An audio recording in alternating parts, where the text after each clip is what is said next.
Taylor, Senior Fellow for Environment Policy at the Heartland Institute. With me today is Bonner Cohen, Senior Fellow at the National Center for Public Policy Research, who has written a great deal lately about natural gas production through hydraulic fracturing. Thank you for being our guest today, Bonner. Well, thank you very much for having me, James. Tell us what hydraulic fracturing is. Hydraulic fracturing is a relatively new technology that combines the use of high-volume water, sand, and chemicals to dislodge this country's very rich deposits of natural gas contained in what is known as shale or soft rock. These rich natural gas deposits are located in states such as Texas, Louisiana, Arkansas, and most prominently throughout what is known as the Marcellus Shale, a gigantic formation that stretches all the way from West Virginia through Pennsylvania up into New York State.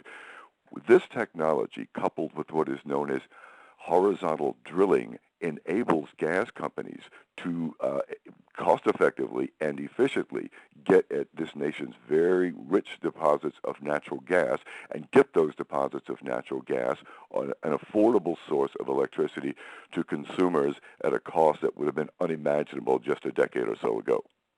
Now, a representative from the Department of Energy told the Energy Utility and Electricity Utility and Environment Conference this week that there are more than 600 trillion cubic feet of shale gas, natural gas locked up in shale here in the U.S. Currently, our natural gas consumption is about 3 trillion cubic feet per year. So we have approximately 2 centuries worth of natural gas locked up in shale. If we were able to produce this, technically we certainly can, technologically we can, but if EPA and political decision makers allow us to, what would this mean for energy prices looking forward? I think it would be the best possible news for energy prices, particularly given our economic difficulties now, which I'm afraid are going to be with us for some time to come.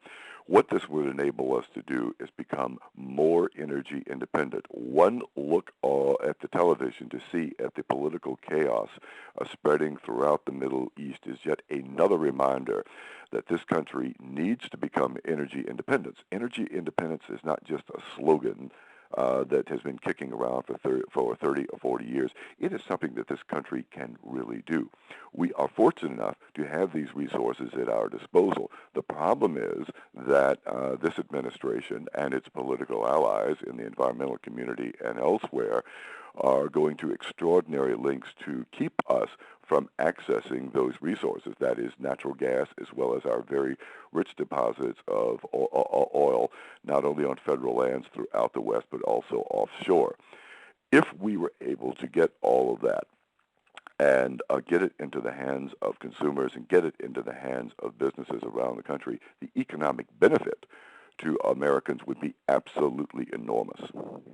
Now, the primary components of hydraulic fracturing solution, or fracking solution as it's known, are water and sand. Yet we often hear a lot of concern about allegedly harmful chemicals. Aren't these chemicals merely trace chemicals in the fracking solution? That's exactly right. They comprise less than 1% of the material that's actually used to get at the deposits of natural gas. So, as you correctly said, what we're looking at here are trace elements. However, those who oppose allowing affordable energy to get into the hands of consumers are pouncing on that minuscule percentage of chemicals that are used in fracking to conjure up the vision of a public health threat through fracking that frankly does not exist.